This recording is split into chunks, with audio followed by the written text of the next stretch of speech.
다 같이 찬송가 549장 부르시면서 예배 부름에 한 목소리로 응답드립니다. 549장.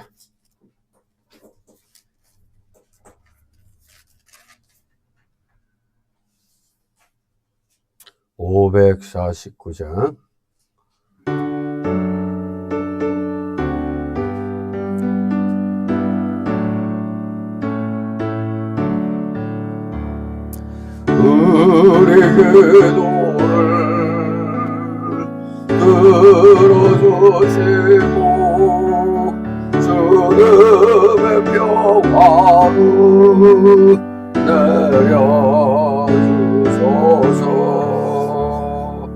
아멘.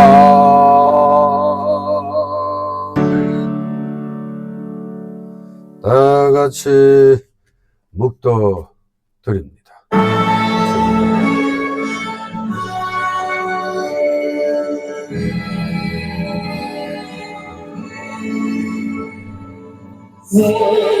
성자와 성령 찬송하여 영광 돌려보내세.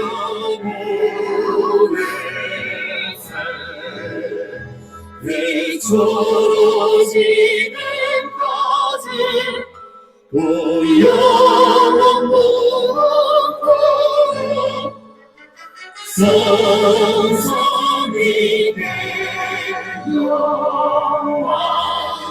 영광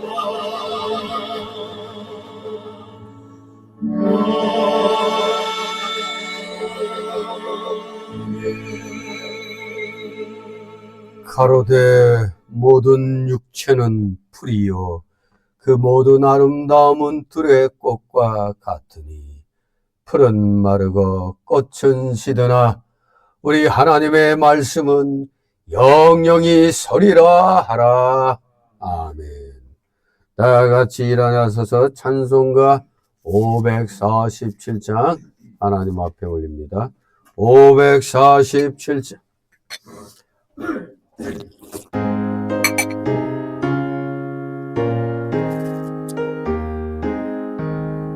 진리와 생명 되신 주 이 몸을 바치옵니다.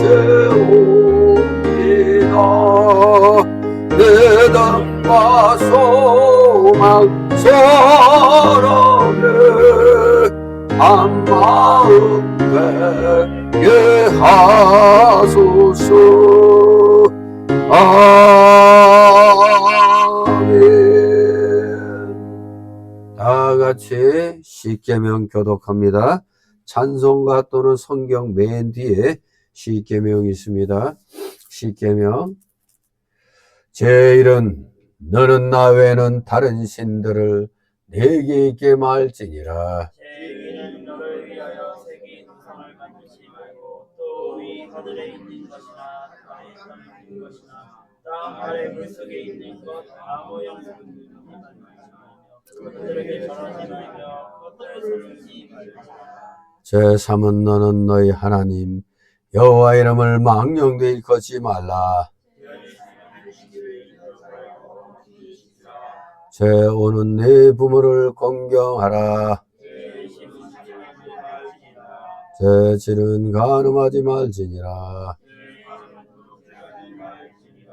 제9는 내 이웃에 대하여 거짓 증거하지 말지니라. 제10은 내 이웃의 집을 탐내지 말지니라. 아멘. 다같이 사도신경으로 신앙 고백 하나님께 드립니다. 전능하사 천지를 만드신 하나님 아버지를 내가 믿사오며 그 외아들 우리 주 예수 그리스도를 믿사오니 그 성령으로 잉태하사 동정녀 마리아에게 나시고 본디오 빌라도에게 고난을 받으사 십자가에 못 박혀 죽으시고 장사한 지 사흘 만에 죽은 자 가운데서 다시 살아나시며 하늘에 오르사 전능하신 하나님 우편에 앉아 계시다가 그리로서 산 자와 죽은 자를 심판하러 오시리라.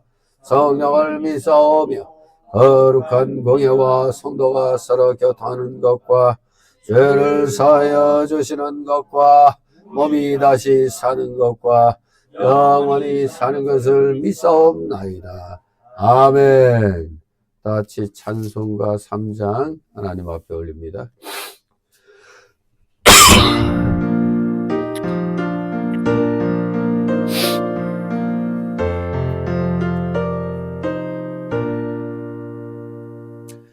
이 천지가 물들어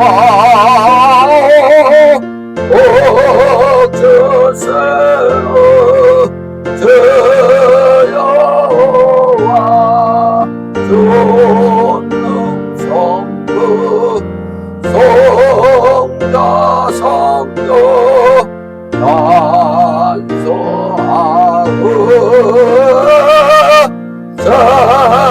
찬송하세. 아멘. 그 자리에서 하나님 말씀 받습니다. 오늘 주일 오전에 주시는 말씀 마태복음 13장 1절에서 4절까지의 말씀입니다. 오후 시간 하고 9절까지 이렇게 계획을 세우고 있는데 오전에는 1절에서 4절까지를 보도록 합니다. 제가 봉독해 올립니다. 그날에 예수께서 집에서 나가사 바닷가에 앉으시매 큰 무리가 그에게로 모여들거늘 예수께서 배에 올라가 앉으시고 온 무리는 해변에 섰더니 예수께서 비유로 여러 가지를 저희에게 말씀하여 가라사대 씨를 뿌리는 자가 뿌리러 나가서 다같이 4절 뿌릴새 더러는 길가에 떨어짐에 새들이 와서 먹어버렸고 아멘. 모두 제자리에 앉아주시기 바랍니다. 이 시간 하나님 앞에 목회기도 올립니다. 거룩하시며 전지전능하신 하나님 아버지, 이 세상에 주권자가 누구인가를 분명하게 세상 창조된 그런 모든 것들로부터 그리고 우리 일상생활로부터 또 성경 말씀으로부터 바로 이 세상에 주관자가 하나님이시란 사실을 깨닫도록 허락하여 주셨사오니 오늘 이 시간 깨달은 성도들 은근 각처에서 이렇게 나와 하나님 나라와 그를 먼저 구할 수 있도록 귀한 예배를 드리게 하시니 아버지 감사를 드옵나이다. 인생에 있어 가장 중요한 일이 바로 하나님께 예배 드리는 일이란 것을 우리로 하여금 항시 잊지 않게 하여 주시니 아버지 감사를 드옵나이다. 날마다 시간마다 주님을 찬양하며 진실로 이 땅의 모든 것들이 또 이 세상 우주 만물까지 다 하나님의 그 귀하신 그 섭리 가운데서 모든 것이 질서정연하게 이루어져 나감을 우리는 참으로 경이로움으로 우리는 바라보며 날마다 찬송하며 진실로 하나님의 자녀된 점을 이렇게 감사드릴 수 있도록 허락하셨사오니 아버지 주님께서만이 온전히 영광 홀로 받으시옵소서. 놀랍고도 크신 주님의 이 사랑을 입은 저희들 오늘도 이렇게 주님 앞에 나와 머리를 조아립니다.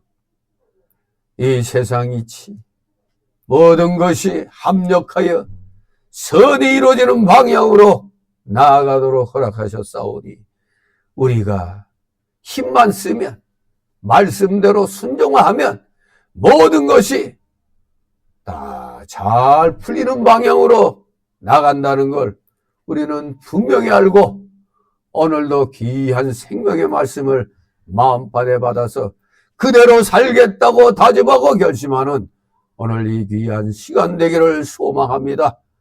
이렇게 모든 것을 완벽하게 우리로 하여금 깨닫게 하여 주시고 우리로 하여금 이루어지도록 하시는 하나님이 계시온데 우리들은 어찌하여 시간만 나면은 하나님 말씀에서 어긋난 길로 이렇게 가려고 행동들을 하는지요. 뭐든지 어려워지면 그때 가서야 하나님 앞에 무릎 꿇고 살려달라고 애원하는 그러한 모습들을 우리는 너무나 이렇게 참으로 주님 앞에 철딱선이 없는 그런 모습들을 보입니다. 우리 모두 성숙한 신앙인으로서 날마다 하나님의 이 세상이 이루어져 나가는 그 이치, 하나님의 이 섭리하심을 분명하게 잘 깨달으면서 우리는 우리 자신 속에 아직도 많이 남아있는 그 옛사람의 그 속성들, 그 부패성과 죄악성과 완악성과 연약성을 발견하여 쳐서 복종시키는 훈련을 해나가는데 우리 모두 최선을 다하는 자들 되게 하여 주시옵소서. 이걸 알면서도 제대로 행하지 못하고 있는 저희들, 이러한 무지한 저희들을 깨우쳐 주시게 하여 세상의 여러 가지 사건들을 통하여 우리 기독자 자녀들을 주님께서는 일깨워 주고 계시는 줄 믿습니다. 하나님께서 세우신 이 대한민국이 이제 여러 가지 어려움을 당하고 있는 이 상황들, 자유민주주의 국가로 건국되어서 수많은 위기를 넘기고 오늘 이 시간까지 왔는데 어찌하여 악의 세력이 더욱더 강력하게 힘을 발휘하여 이 나라가 지금 무정부 상태같이 되어버리는, 그야말로 다른 나라에서 치고 들어오면 그대로 먹힐 수밖에 없는 그런 무정부 상태가 지금 계속되고 있는 가운데 특별히 입법부가 반란을 일으켜 행정부를 무력하게 하는 이 내란을 일으켰기에 이제 대통령이 억울하게 또 감옥에 갔다가 풀려났지만 아직 여전히 탄핵 문제가 지금 인용이냐 각하냐 기각이냐 이렇게 지금 남아있어서 모든 국민들이 숨죽이면서 안타까워하면서 하나님께서 이 일을 합력하여 선이 이루어지는 방향으로, 이 대한민국을 살리는 방향으로 바로 악의 세력을 징벌하는 그러한 몽둥이로 대통령을 세우신 줄 알기에 우리 윤 대통령이 반드시 복직하여 이 악한 무리들을 이 땅에서 다 쓸어낼 수 있도록 주님께서 은혜로 충만케 하여 주옵소서. 이 선두에 우리 기독교인들이 또 깨달은 대한민국 국민들이 지금 앞장서고 있사오니 저희들을 긍휼히 여겨주시고 저희들의 올바른 생각에 힘을 주시고 우리 올바른 국민들을 온전한 의의 길 진리의 길로 아버지께서 인도하여 주시옵소서.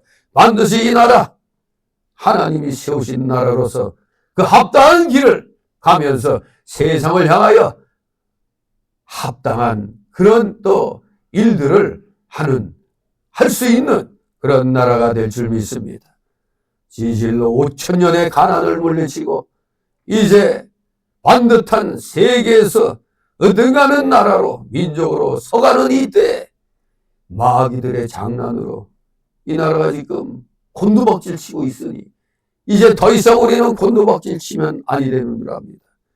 우리 기독교가 하나님의 명령대로 땅끝까지 복음을 전파하여 나가야 되는데 나라가 잘못되면 우리 기독교도 힘을 쓸 수가 없습니다. 핍박을 받아 다 사라질 수도 있습니다. 저희들을 긍휼히 여겨주셔서 이 나라를 진실로 자유민주주의 국가로 이 기독교가 온전히 자유롭게 전파될 수 있는 확고부동한 자유민주주의 국가로 쓸 수 있도록 주님께서 은혜로 충만케 하여 주시고 불꽃 같은 눈동자로 이 나라 이 민족을 지켜 보호하여 주시옵소서. 감사드립니다. 항상 우리 구원받은 주의 자녀들 하나님의 십자가 은혜를 잊지 아니하고 날마다 모든 일에 있어서 합력하여 선이 이루어지는 방향으로 나갈 때 항상 선봉에 서면서 말씀대로 좌나 우로 치우치지 아니하고 진정한 진리의 길 의로 길로만 가는 하나님이 기뻐하시는 진정한 온전한 기독교인들 하나님의 자녀들 다 되게 하여 주시옵소서. 감사드립니다. 오늘도 여러 가지 소망을 가지고 하나님 앞에 나온 줄 압니다. 그 모든 소망의 보따리들 다 주님 앞에 내려놓고 맡기게 하옵소서. 온전히 맡기는 자가 믿음의 진정한 실력자라는 것을 다시 한번 마음판에 새기면서 모든 것을 다 맡길 때 하나님으로부터 놀라운 응답의 역사가 우리 모두 성도들에게 맡기는 성도들에게 다 이렇게 임하게 될 줄 믿습니다. 그리하여 다음 한 주간은 더욱더 힘차게 승리의 삶을 사는 우리 성도들 다 되게 하여 주시옵소서. 감사드립니다.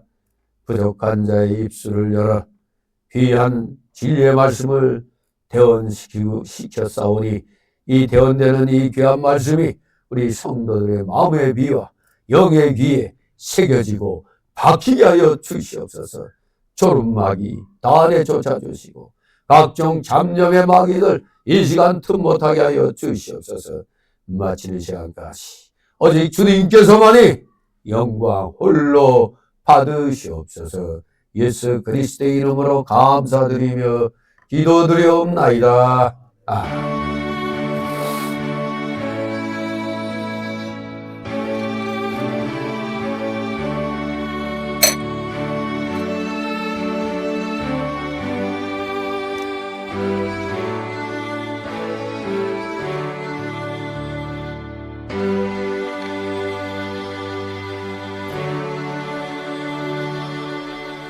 찬송가 252장 하나님 앞에 올립니다. 252장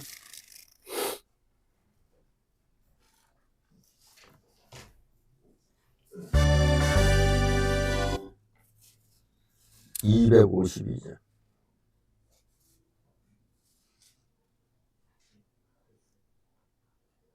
뭐 안 돼?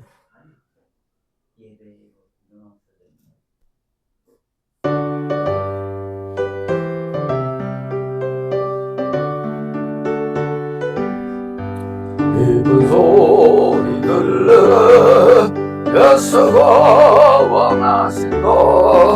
만민에게 전하라.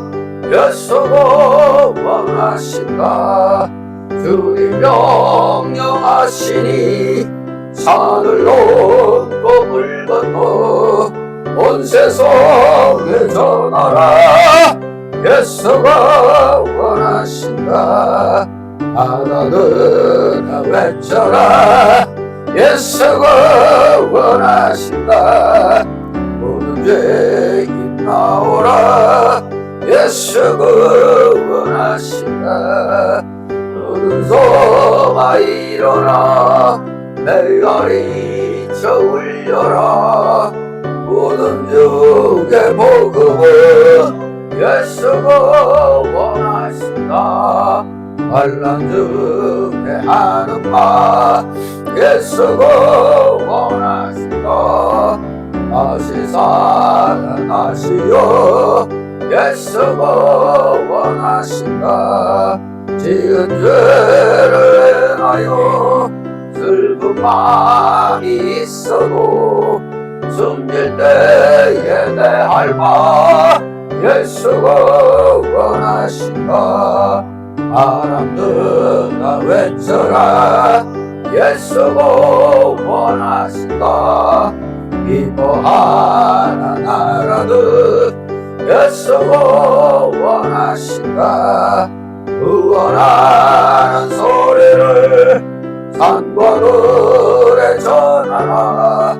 우리들의 승경가 예수가 원하신다. 아멘.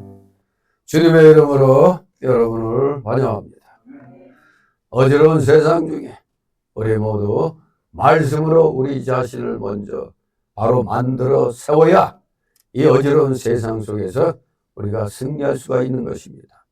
오늘 설교 제목이 뭡니까?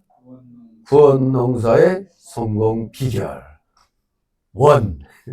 원투로 나누어서 이제 오전에는 구원농사의 성공 비결 1을 하도록 합니다.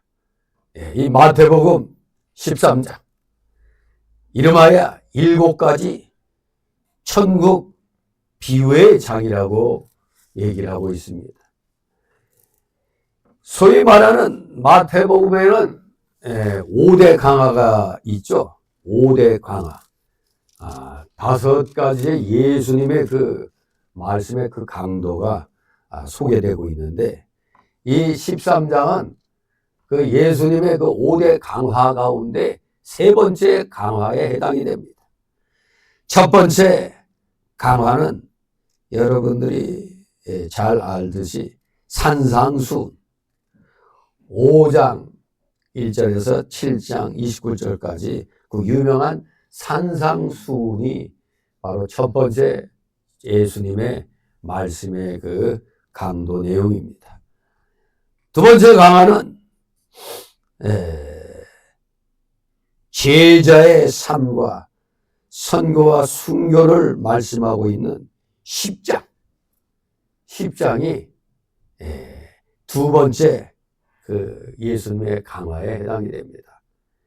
제자의 삶이 어떤 것인가, 순교와 선교가 무엇인가를 10장을 통해서 깨우쳐 주시고, 이제 3번째 강화가 바로 이 천국 비유장, 이 13장에서 7가지의 그 천국을 비유하는 내용이 소개되고 있죠.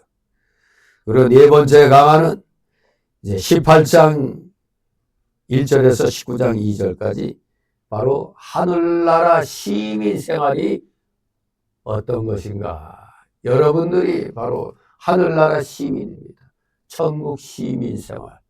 거기에 대해서 말씀해 주셨고, 5번째 마지막 강화가 그 유명한 또 감람산 강화죠. 24장에서 26장 5절까지 소위 말하는 감람산 강화. 이렇게 5대 강화가 있는데, 그 강화 중에 3번째 강화가 바로 이 천국 비유장입니다. 이 제3강화는 천국 비유집이다, 이렇게 얘기를 하고 있는데, 토탈 이 13장을 보면은 7가지의 그 천국 비유가 나옵니다. 바로 여기에 소개되는 이 천국 비유들은 천국의 그 현재성에서부터 미래성까지를 종합적으로 총망라하고 있습니다.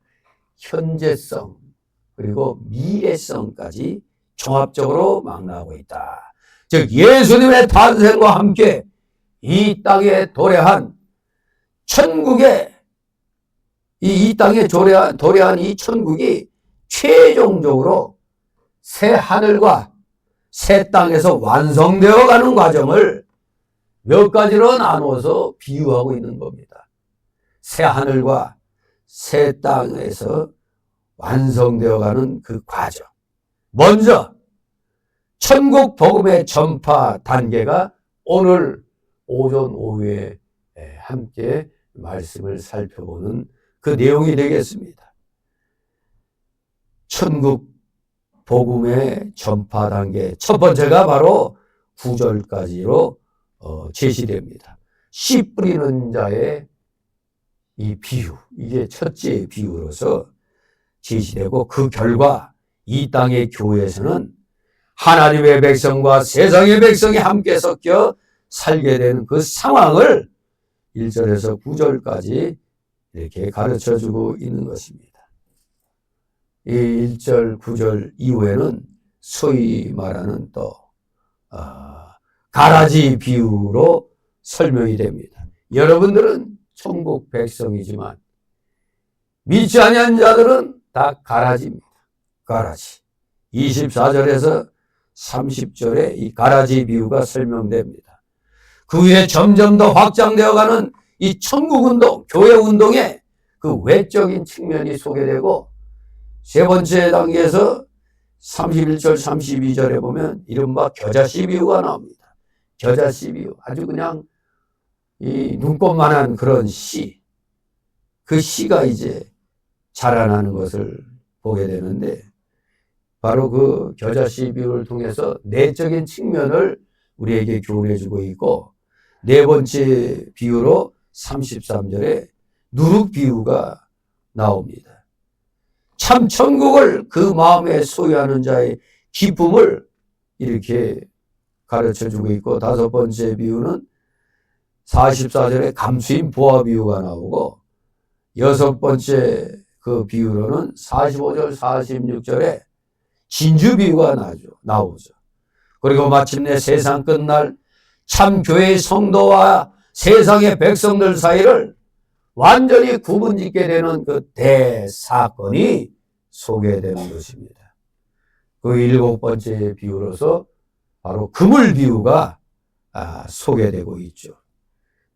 그물 비유. 이러한 천국 비유집에는 우리가 유의할 점 두 가지를 알고 있어야 됩니다. 이 13장을 볼 때, 천국 비유집을 볼 때 두 가지 점을 우리가 유의해서 봐야 됩니다. 첫째는 이러한 비유가 7가지 비유로 이루어졌다는 겁니다. 그물 비유까지 7가지 비유가 이 13장에 소개되고 있는데, 이 7가지 숫자다, 7가지 비유다. 7은 유대인들에게 있어서 아주 거룩성과 완전성을 상징하는 숫자입니다. 7이 왜 완전하고 거룩성을 상징하느냐? 하늘의 완전수는 3이에요. 하나님 아버지, 예수 그리스도, 성령 하나님 3. 그리고 땅의 완전수는 동서남북. 그러니까 하늘의 완전수 3과 땅의 완전수 4가 합해져서 7이 되는 거죠. 그래서 우리는 잘 모르는 가운데서도 살아오는 가정에 럭키 세븐. 뭔지 모르게 럭키 세븐을 갖다 좋은 숫자로 보고 있는데, 알고 봤더니 이거 다 기독교 성경에서 나온 그런 숫자입니다. 럭키 세븐. 예. 완전성과 거룩성을 상징하는 숫자다. 따라서 이 7이라는 숫자에 맞춰서 이 천국 비유를 아주 집대성을 시켰습니다. 이 마태가. 성령의 감동으로 천국 비유를 이렇게 집대성하고 있는데, 이렇게 하나님이 이렇게 7가지 비유로 집대성 시킨 그 뜻은 바로 천국의 절대성과 완전성을 보여주기 위한 것이다. 이것을 우리가 첫 번째 유의해서 봐야 됩니다. 천국은 완전하고 절대적이다. 이것을 마음판에 새기고, 두 번째 유의할 점은 천국 비유의 소재는 여기 보면은 7가지 비유가 있는데 농경생활이 3번 나옵니다. 농경생활이. 그리고 상업이 장사하는 것이 이제 2. 고기잡이 및 일반 기사가 각각 하나씩으로 되어 있어서 바로 이 천국도 일상생활처럼 분명하고 확실한 실제 삶이란 것을 확실하게 아주 강력하게 암시하고 있다는 점입니다. 우리가 천국 가서 앞으로 살게 될 것도 우리가 오늘날 이 일상생활에서 사는 것처럼 아무 그런 특이하고 이런 건 없는 겁니다. 구원받은 성도들이 하늘나라에서 하나님 섬기면서 우리가 사는 게 일상생활인 겁니다. 그 일상생활이 바로 오늘날 우리가 하고 있는 이런 실제 삶과 마찬가지라는 걸 강력히 암시하는 겁니다. 한편 이 13장 전체를 보면 7가지 비유 사이사이에 비유의 목적을 2번 밝히는 걸 보게 됩니다. 바로 9절 끝나고 나면 10절에서 17절까지 왜 이러한 비유를 해야 했느냐. 그리고 34절과 35절에 아무튼 하나같이 다 친절하게 씨 뿌리는 자의 비유가 뭔가를 해설을 해주고 있어요. 18절, 23절. 그리고 가라지 비유에 대한 해설도 36절, 43절 해주고 있고, 그리고 이 비유를 갖다 이제 우리에게 설명해 주시게 하여 그 도입부로서 1, 2절, 그리고 마지막에 그 결론부에 가면 51조 52절에 이렇게 결론부로 이렇게 잘 이 천국 비유장이 구성되어 있습니다.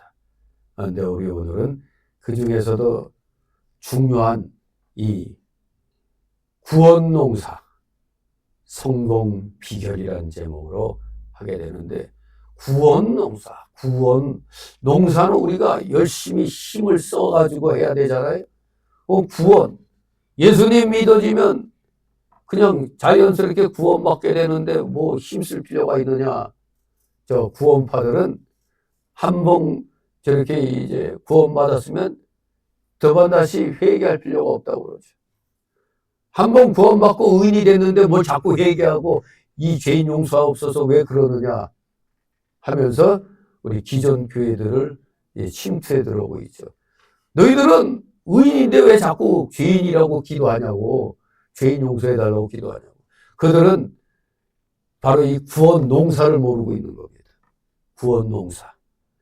전인격적인 회개를 통하여 주님이 나의 구주로 믿어지는 역사가 일어나므로 우리의 영의 구원이 완성되죠. 하나님 법정에서 인정받는 구원을 받게 됩니다. 그런데 육은 언제 구원이 완성되는 거예요? 예수님이 재림하실 때. 예수님이 재림하실 때 그때 육의 구원도 이루어지는 겁니다. 지금은 우리가 영의 구원은 단 한 번에 하나님 법정에서 의롭다 칭함받았지만 아직 이 육은 불완전한 가운데 있기 때문에 열심히 농사를 져야 돼요. 즉 성화를 이뤄나가야 된다 이겁니다. 바로 여러분이 오늘 교회 나와 예배 드리는 것도 성화의 한 모습입니다. 나 구원받았으니까 교회 나갈 필요 없어. 난 이제 내 마음대로 살 거야. 그래서 구원파 저것들은 한번 구원받았으니까 무슨 짓을 해도 죄가 아니다. 지가 왕이냐? 옛날 같으면 왕은 무치죠. 무슨 짓을 해도 그냥 용서가 되죠. 우리는 육이 불완전한 가운데 있기 때문에 육을 열심히 쳐서 복종시키는 이 성화구원, 이 구원 농사를 우리는 잘 져야 되는 겁니다. 진실로 이 천국의 왕 되신 우리 예수님께서 천국 백성들의 그 성화를 이루어나가는 그 성화 구원을 이루는 진리를 이 13장을 통해서 가르쳐주고 있는 겁니다. 우리 다 같이 1절, 2절 읽습니다. 1절, 2절. 그날에 예수께서 집에서 나가사 바닷가에 앉으시매 큰 무리가 그에게로 모여들거늘 예수께서 배에 올라가 앉으시고 온 무리는 해변에 섰더니 아멘. 요 배에 올라가 앉으시고라는 이 말씀을 보면은 바로 35절까지 비유의 배경이 지금 배에 올라가셔서 거기서 말씀을 강도하고 계신 겁니다. 즉 설교하고 계시다 이겁니다. 우리가 잘 아는 마태복음 5장 7장이 무슨 보은? 무슨 수은? 산상수훈 또는 산상보훈이라고 얘기하죠. 즉 산위의 복음으로 이 5장 7장이 불리고 있죠. 산위의 복음, 산상복음. 거기에 비해서 여기 13장은 바로 배에 올라가 앉으시고 이 말씀을 통해서 해변의 복음이다. 해변의 복음이다. 이렇게 이 13장은 불리기도 하는 겁니다. 왜?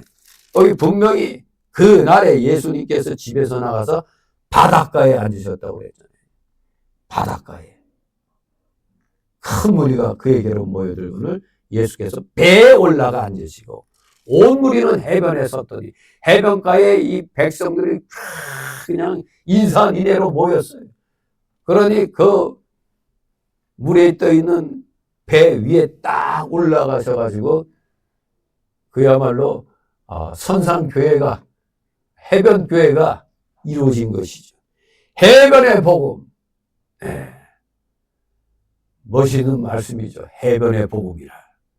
해변가에 빙 둘러서는 군중을 향하여 한 척 고깃배 위에 앉으셔서 조용히 그러나 힘있게 천국의 비밀을 말씀하시는 우리 주님의 모습이 한편의 풍경화처럼 아마 저 지하에 저희 큰 달력 보면은 그런 게 있었죠. 작년 달력인가?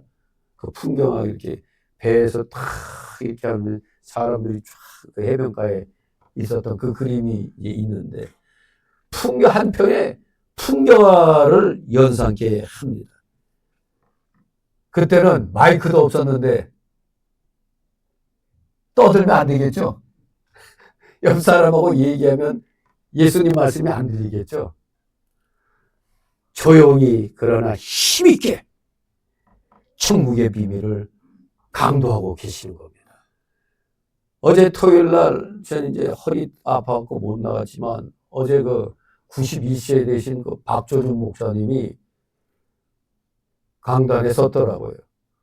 이제 유튜브로 이렇게 봤는데 91세 된 양반인데 상당히 시간도 많이 사용하면서 거기 나온 국민들에게 천천히 그러면서 확실하게 이 나라의 상황을. 근데 그분도 그래. 91세가 됐는데도 비상계엄이 있을 때까지는 그렇게 심각하게 생각을 안 했던 것 같아요. 자기도 이걸로 개몽했다고 그러는 거 보니까. 이렇게 목사들이 젊으나 나이드나 어두웠다는 사실입니다. 영적으로 이 나라에 짙은 어둠이 깔려 있었는데 그걸 대부분 목사들이 그냥 지나간 거예요. 왜냐? 교회는 세상 일에 관여하면 안 되는 거다. 이런 잘못된 종교 분리가 대한민국에 뿌리 켜 있었잖아요. 목사가 세상적인 것 뭘 얘기하면은 목사가 쓸데없이 세상 얘기한다고 이렇게 그냥 욕먹고 하는 그런 시절이 대한민국 교회의 모습이었습니다. 완전히 미국에서 복음이 전해졌는데 완전히 미국에서 이거 복음하고 바뀌어진 상황이 되는 겁니다. 우리가 일제 때 기독교가 상당히 꽃을 피웠다고 볼 수가 있는데 모든 그 독립 만세 운동에 항상 우리 기독교인들이 선봉했었거든요. 그러니 이 기독교를 죽여야 되겠다 생각해서 일본 그 제국주의가 그렇게 우리 조선의 식민지가 된 상황이니까 그렇게 우리를 정교 분리라는 걸로 억압을 했었던 거죠. 니들 왜 정치에 참여하느냐? 우리도 너희한테 간섭 안 할 테니까 너희도 이 정치에 참여하는 거 아니다. 이런 식의 잘못된 정교 분리. 진정한 정교 분리는 미국에서 정치는 교회에 대하여 셧아웃 하라 이거예요. 입 다물라 이거예요.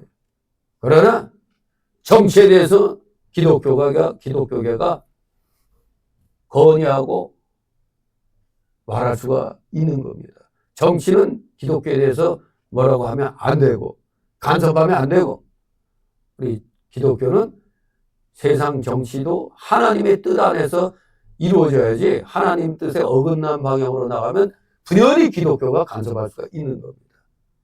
그런 차이가 있어요. 진정한 정교 분리가 그건데 우리나라는 반대로 되는 거죠. 그러니까 정치가 기독교를 탄압해도 찍소리 않고 있어야 되는 것이 대한민국의 현실이었던 것이죠. 미국의 제3대 대통령이 누구예요? 토마스 제퍼슨이죠. 이분이 분명히 우리 국민들에게 자유민주 시민들에게 선언했어요. 불의가 법이 된다면 시민의 저항은 의무다. 불의가 법이 된다면 그는 국민들의 당연한 의무의 저항, 국민 저항권, 시민 저항권이 당연한 의무라는 것을 알아야 됩니다. 불의를 뭐 정치계 알아서 하겠지. 그러다가 기독교는 사라지는 겁니다. 바로 히틀러가 그 정권 잡고 독일 국민들을 전 세계를 전쟁의 도가니로 몰아넣을 때 독일 기독교 90%가 히틀러에게 찬성했어요. 히틀러에게 기독교가 90%가 다 협력했다 이겁니다. 마치 일제 신사 참배 때 기독교가 거의 그냥 99% 협력한 것처럼. 그래서 결과가 어떻게 됐어요? 기독교는 아무것도 아닌 거가 되는 거죠. 쓸모없는 거가 되는 겁니다. 세상의 힘에 좌우되어 버리는 겁니다. 기독교는 아무도 건들 수 없는 겁니다. 하나님이 이 땅에 내려오신 게 기독교 아닙니까? 사람들이 신을 찾아간 게 소위 말하는 종교. 그러나 우리 기독교는 종교가 아닙니다. 근데 사람들이 이해를 못하니까 이해시키려고 할 수 없이 이제 종교 뭐 이렇게 얘기를 하는 것 뿐이지. 종교란 건 사람이 신을 찾아가는 게 종교예요.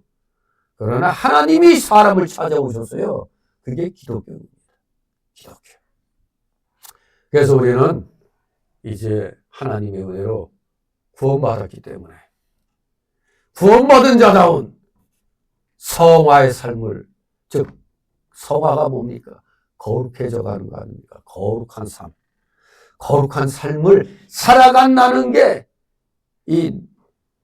여기 예수님도 유대인들의 농경 생활을 비유로 들어갖고 했듯이 오늘 우리도 농사 짓는 사람들이 힘을 써서 농사 짓는 것처럼 우리의 구원을 농사를 져야 되는 겁니다. 열심히 내 속에 아직도 많이 남아있는 그 옛사람의 성질들 뭐죠? 죄악성, 부패성, 완악성, 연약성 이것을 날마다 쳐서 복종시키는 훈련을 언제까지? 죽을 때까지 하는 겁니다. 물론 살아있을 땐 예수님 어서 오시옵소서 하고 오실 때까지 우리가 성화를 이뤄나가는 거지. 진정한 영화의 단계는 예수님이 재림하실 때 이루어지는 겁니다. 천국에 가 있는 우리의 영이 지상의 원소화돼서 흩어진 그 육신의 원소들과 결합이 되면서 신령한 부활체가 되므로 우리 모두 이제 천연왕국에서 우리가 또 멋진 삶을 누리는 겁니다. 바로 오늘 이 13장, 마태복음 13장이 특히 7가지 천국 비유의 장 중에 씨 뿌리는 자의 그 첫째 이 비유를 들어서 우리 천국 백성의 성화를 이뤄나가는 그 성화 구원을 이루는 진리를 우리에게 잘 가르쳐 주고 있습니다. 천국은 3가지로 구분할 수가 있습니다. 어떤 천국? 첫째는 주권 천국. 천국의 왕 대신 우리 예수님이 다스리는 천국, 주권 천국. 하나님의 주권하에서 이루어지고. 둘째는 백성 천국입니다. 백성 천국. 천국 백성인 우리 성도들로 구성되어 있는 겁니다.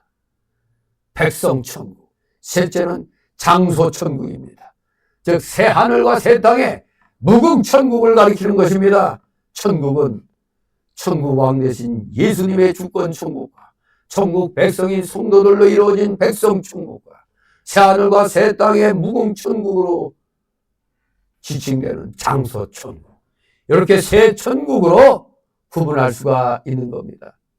물론 천국은 한 덩어리 안에 있는 거지만 거기에서 우리가 세 가지로 구분을 해서 우리의 성화를 이뤄나가야 된다 이겁니다. 이렇게 천국이 세 가지로 구분되어 있듯이 우리 구원 또한 세 가지로 구분되어 있습니다. 세 가지. 뭘로 되어 있을까요? 첫째는 우리가 예수님 믿으면 내 노력하고 무슨 공로 관계없이 믿어지는 구원, 그걸 이름해서 독립교회에서는 그걸 기본구원이라고 했어요.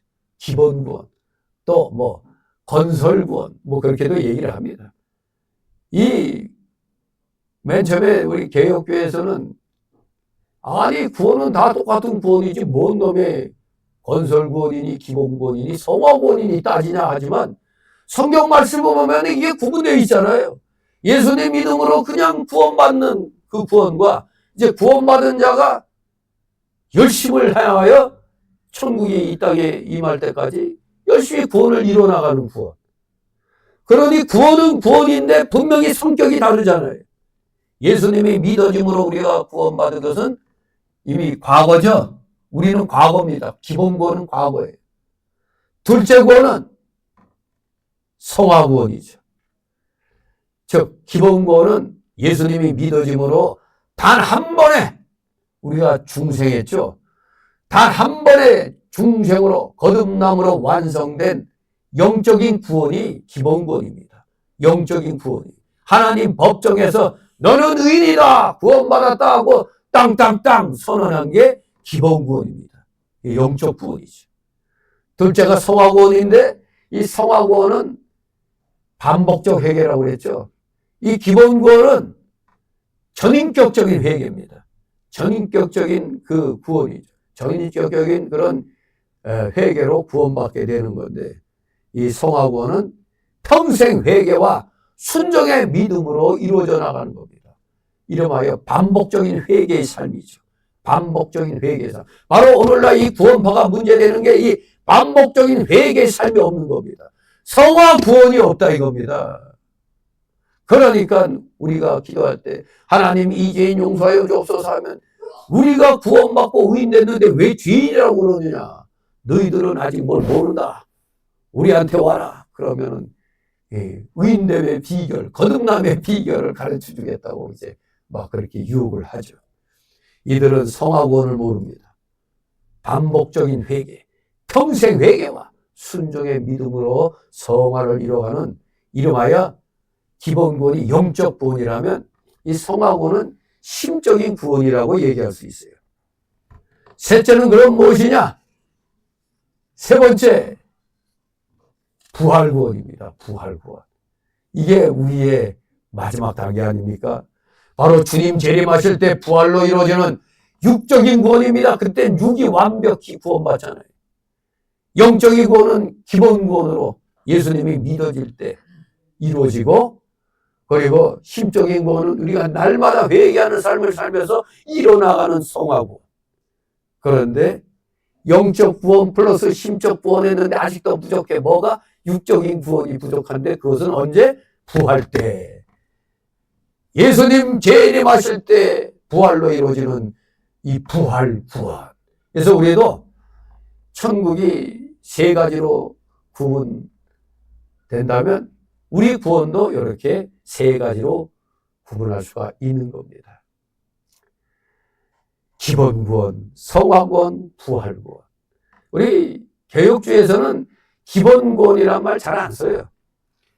또 성화 구원이란 말도 안 써요. 그냥 구원, 성화 뭐 그렇게 얘기하는데 아니 좀 더 이 좀 체계적으로 우리 독립교회 사상이 좀 더 이렇게 좀 영적으로 좀 앞섰다고 볼 수도 있어요. 그리고 이 성경에 여러 가지 그 복잡한 진리를 이렇게 간단하게 또 이렇게 묶어서 기본 구원, 성화 구원, 부활 구원 이렇게 얘기를 하니까 구분이 되잖아요. 그런데 아직도 그냥 나 구원받았는데 왜 자꾸 구원을 이루라고 하느냐 하고 헷갈리는 사람들이 있어. 이미 구원은 예수님 믿음으로 받았다 이겁니다. 그 영적인 구원은 끝난 거예요. 그러나 이제 심적으로 내 마음을 움직여서 날마다 회개하면서 바른 믿음의 삶을 살면서 이뤄가는 성화 구원은 죽을 때까지 해야 되는 거예요. 그리고 이제 마지막 육적인 부활은 언제 이루어진다고? 예수님 재림 때. 그렇습니다. 그래서 이러한 내용은 지금 여기 예수님께서 가르쳐 주신 13장에 7가지 천국 비유만 제대로 한다면 이 7가지 비유도 다 이 결과는 똑같습니다. 결과는 같은 거예요. 성화. 마치 성화 구원에 대해서는 여러분들이 세상 말로 하면은 도사가 되는 겁니다. 세상 말로 하면 도사가 되는 거예요. 집주인과 같이 신구약 성경을 마음대로 그냥 이렇게 사용할 수가 있어요. 성경 말씀을 마음껏 자유롭게 사용할 수 있어서 성화 구원은 잘 이루어지게 돼 있어요. 그래서 이 마태복음 13장 이 7가지 천국 비유를 잘 알면 거룩한 삶 살지 말라고 해도 살려고 노력을 하게 되는 겁니다. 우리 예수님께서 특별히 이렇게 7가지 비유로 가르쳐 주신 이유가 있습니다. 비유. 우리가 어떤 걸 설명할 때 잘 이해가 안 되면은 이것저것 예를 들어서 막 설명해 주잖아요. 그겁니다. 잘 깨닫게 하기 위함이라고 비유로 가르쳐 주시는 거라고 했어요. 비유로 가르쳐 주신 이유는 우리가 잘 깨닫게 하기 위함이다. 이렇게 말씀하셨어요. 그래서 예수님은 이렇게 비유로 말씀하실 때 우리 사람들 눈에 보이는 세상 것들을 예를 들어가지고 눈에 보이지 않는 이 성화구원의 실체를 비유를 들어서 말씀으로 가르쳐 주시는 겁니다. 보이지 않는 그 실체, 성화구원의 실체를 비유법을 통해서 이렇게 가르쳐 주는 겁니다. 그래서 오늘 본문의 비유는 이스라엘의 농사법과 직접적으로 연관되어 있는 것입니다. 그래서 천국 복음의 메시지를 접하는 자의 마음 상태에 따라 결과에 있어서 엄청난 차이를 가져온다는 그런 가르침입니다. 우리 다 똑같이 이렇게 예수님 믿고 시작했어요. 그런데 중간중간 과정을 보면은 누구는 집사 직분 받고 또 안수 집사 되고 또 권사 직분 받고 또 장로 되고 이런 것을 우리가 보면서 살잖아요. 각 교회마다 우리는 또 그래서 목회자 또 평신도 그렇게 이제 막 얘기를 하는데 이 모든 게 열심히 하는 사람, 똑같이 믿음 생활을 했는데, 제가 다니던 제1교회, 사당동 제1교회 와서, 거기에 예를 들면, 똑같이 믿음 생활을 해서, 한쪽은 집사되고 장로까지 됐는데, 어떤 사람은 어떻게 된 게 믿음이 안 자라가지고, 집사 직분도 못 받은 사람도 있었거든요. 근데 안 목사님, 바뀌고 나서 다른 목사가 이제 집사 직분을 주긴 줬는데, 사실 안수 집사 외에 그냥 서리 집사거든요. 다 집사들은 한 해 동안 제대로 믿음 생활을 못하면 임명을 안 하죠. 그래서 저는 마음이 약한가? 하여간 더 열심히 하라고 항상 보면 작년 직분자하고 새로운 직분자 이름 이렇게 쓰죠. 작년 직분자 하면 하나도 탈락시키지 않았다는 얘기인데, 자그마한 교회에서 몇 명 안 되는 교회에서 뭘 탈락이고 뭐고 있겠느냐 하지만 사실 이 본인 스스로가 믿음이 자라지 않았다면 회개를 해야 돼요. 회개를. 아무튼 시간이 흐르면 애기들이, 조그만 애들이 이렇게 자라잖아요. 마찬가지로 우리의 영적인 인격도 시간이 흐르면 자라야 되는데 여전히 애기 상태에 있는 사람들이 있다 이겁니다. 하나님 말씀을 열심히 배웠으면 이게 마음에 감동이 되면 자랄 수밖에 없어요. 자랄 수밖에 없습니다. 근데 이게 안 자라는 사람이 있다 이겁니다. 참 안타까운 일이죠. 성화가 안 되는 사람이 있어요. 조금 되다가 그냥 중지해버린 사람들. 우리도 애 키울 때 애들이 그 나이에 맞게 척척척 무럭무럭 자라야 아무 근심이 안 되는데, 다른 애들에 비해서 안 자라나. 이건 그냥 그때부터 근심 덩어리 아닙니까? 근심 덩어리. 우리는 시간이 흐름과 동시에 자라나야 됩니다. 우리 예수님이 천국 복음 메시지를 선포할 때 잘 받아들인 자의 그 상황에 따라 결과는 엄청난 차이를 가져온다는 것을 이제 말씀을 통해서 가르치고 있습니다. 이 당시 그 유대인들 대부분 보면은 그 당시도 이 농경을 하는 그런 백성들도 많이 있었던 겁니다. 더군다나 이 농업이라는 것은 우리 인간의 본업이죠. 모든 인간의 본업이, 농사 안 지면 못 먹고 살잖아요. 농사 씨 안 뿌리고 뭘 먹고 살겠어요. 그러므로 예수님께서 이 농업을 하는 걸 가지고 비유를 들었다. 이 말씀은 유대인만을 상대로 한 게 아니라 모든 인류가 대상이다 이겁니다. 모든 인류를 대상으로 우리 주님께서 교훈을 하고 계시는 겁니다. 농사에는 여러 종류의 농사가 있죠. 왜 농사 지어요? 이거는 우리가 왜 직장 다녀 하면 뭐라고 그래요? 먹고 살기 위해서. 그렇습니다. 먹고 살기 위해서 직장 다니고 먹고 살기 위해서 농사 짓는 겁니다. 하루 먹을 양식을 버는 사람들은 뭐죠? 소위 일일이라고 버는 사람은 날품꾼이라고 그러나요? 날품꾼. 하루 먹을 양식을 버는 사람들을 날품꾼이라고 그러죠. 이것은 농사에 비유하면 당일 농사 짓는 거죠. 당일 농사. 한 달 먹을 양식을 버는 월급 생활자. 우리들이 다 월급 생활자죠, 대부분. 월급 생활자는 매월 농사를 짓는 자고, 1년 먹을 양식을 버는 곡식 농사자. 곡식 농사자는 매년 농사를 짓는 것이고, 10년 먹을 과실을 버는 과실 농사자는 10년 농사를 짓는 것입니다. 그런데 영원을 잘 살 수 있는 영생 농사를 하는 구원 농사, 우리가 지금 성화 구원, 이게 이름하여 구원 농사인데, 이 구원 농사는 하다가 마는 거예요? 평생 해야 돼. 평생 농사인 것입니다. 구원 농사는 평생 농사입니다. 즉 구원 농사는 성화 구원으로서 평생 이루어 나가야 할 그런 구원의 과정이다 이겁니다. 기간이 짧은 농사는 작은 농사가 되겠고, 기간이 긴 농사는 큰 농사인 것입니다.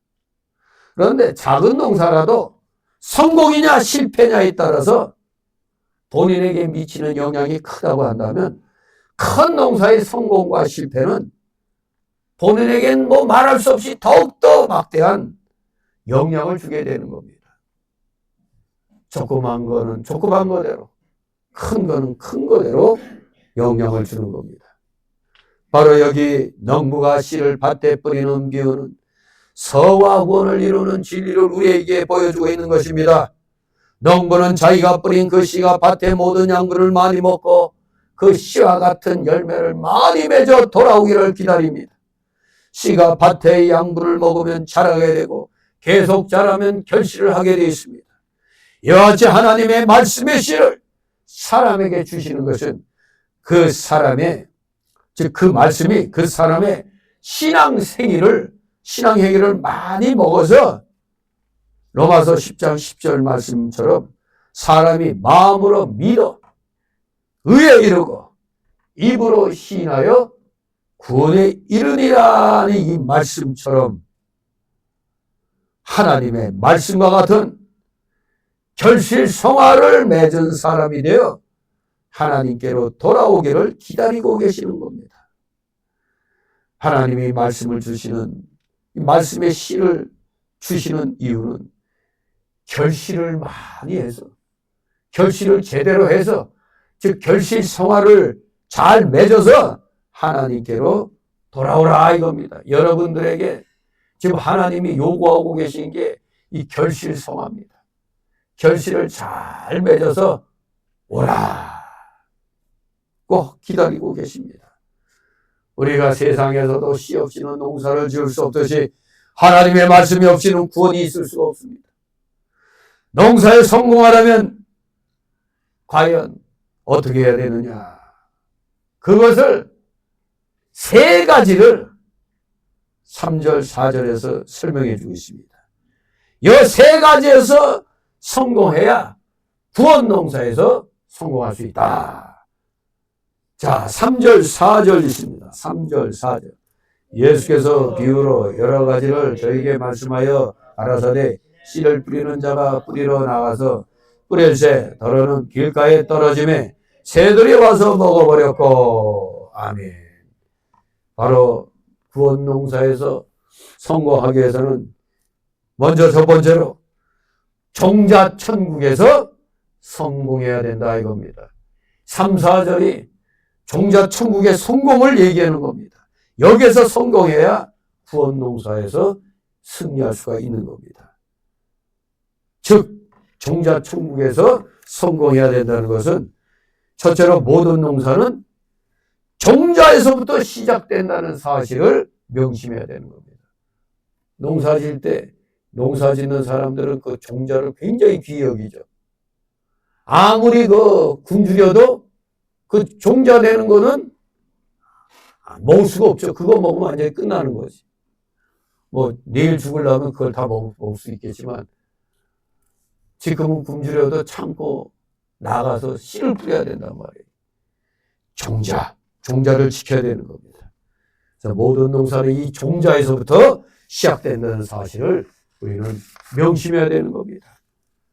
이 종자 천국에서 성공해야 되는데 여기 첫 번째로 주님이 말씀하신 것은 종자 천국에서 실패한 것을 예를 들었어요.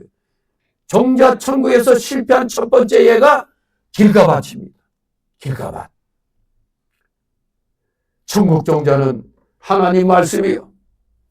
지옥 종자는 마귀의 말입니다. 천국 종자는 뭐라고요? 하나님 말씀. 지옥 종자는 마귀 말입니다. 마귀의 말. 종자를 빼앗긴 농부가 농사를 지을 수 없듯이 말씀을 빼앗긴 신자는 구원을 이루지 못하는 겁니다. 전에 김일성이 살아있을 때 미국 군함 정보함이었죠. 푸에블로호 납치 사건이 있었죠. 아주 오래된 얘기입니다. 이북에는 김일성이가 살아있었고 우리 대한민국은 박정희 대통령이 통치하고 있을 때죠. 푸에블로 그 납치 사건이 있었죠. 그때 이 사람들이 미군들이 납치되어서 풀려날 동안 어떻게 생활했느냐.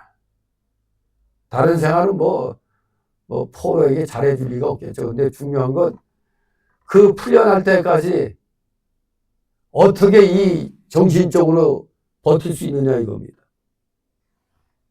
간첩죄로서 그 미군들을 갖다 북한에서 이제 마구제비로 그렇게 겁도 없이 했었죠.